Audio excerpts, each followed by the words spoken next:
Agartala railway স্টেশনে GRP পুলিশের জালে 40 বোতল নিষিদ্ধ নেশার এসকফ সহ গ্রেপ্তার এক মাদক পাচারকারী।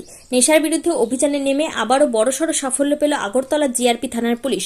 আগরতলা রেলওয়ে স্টেশন সংলগ্ন এলাকা থেকে বিপুল পরিমাণ নিষিদ্ধ নেশাজাতীয় এসকফের বোতল সহ এক মাদক পাচারকারীকে হাতে নাতে গ্রেপ্তার করা হয়েছে।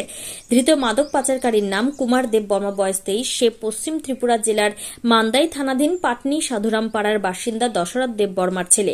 জিআরপি থানার পুলিশ ইন্সপেক্টর রাজু ভৌমিক জানিয়েছেন, গোপন খবরের ভিত্তিতে আগরতলা আরপিএফ পোস্ট এবং পে অ্যান্ড ইউজ টয়লেটের মধ্যবর্তী পার্কিং এলাকায় অভিযান চালায় পুলিশ। সেখানে সন্দেহভাজন কুমার দেব বর্মাকে আটক করে তার পিঠব্যাগে তল্লাশি চালাতে বেরিয়ে আসে 40 বোতল নিষিদ্ধ নেশার এসকফের বোতল। জিআর থানার পুলিশ তৎক্ষণাৎ নেশার বোতলগুলো জব্দ করে এবং ওই মাদক পাচারকারীকে গ্রেপ্তার করে থানায় নিয়ে আসে।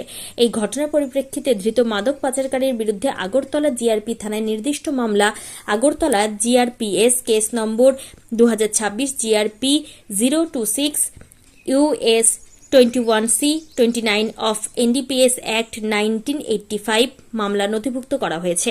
আগরতলা জিআরপি থানার পুলিশ ইন্সপেক্টর রাজু ভৌমিক সংবাদ মাধ্যমকে আরও জানান, এই মাদক চক্রের শিকড় কতদূর বিস্তৃত এবং এই পাচার কাণ্ডে আর কে কে জড়িত রয়েছে তা খতিয়ে দেখতে ধৃতকে পুলিশ রিমান্ডের আবেদন জানিয়ে আদালতে পাঠানো হয়েছে।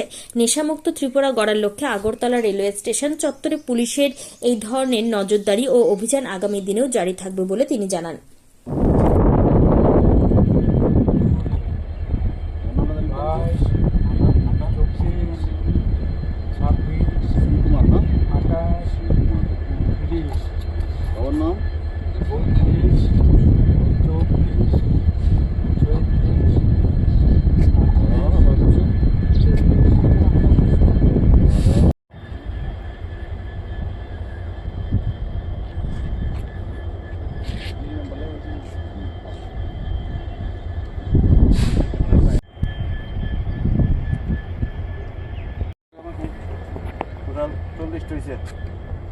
ওটা 10, 20, 30, 40টা। 40 একটা আমার দেখবা।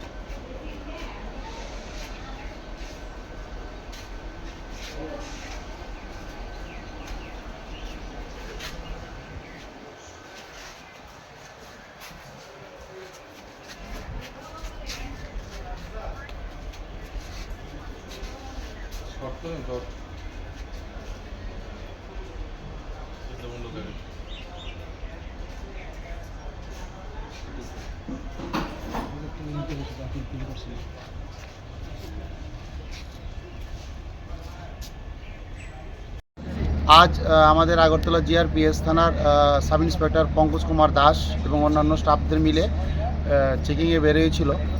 তখন দুপুর আনুমানিক 12টার সময় 1 নম্বর প্ল্যাটফর্মে একটি ছেলেকে তারা সাসপেক্টিভ মুভমেন্ট দেখে আটক করতে সক্ষম হয় এবং তার যে পিঠে একটি পিট্টু ব্যাগ ছিল, ওই পিট্টু ব্যাগ তল্লাশি করে তার কাছ থেকে 40 বোতল অবৈধ এসকপ কফ সিরাপ উদ্ধার করতে তারা সক্ষম হয়।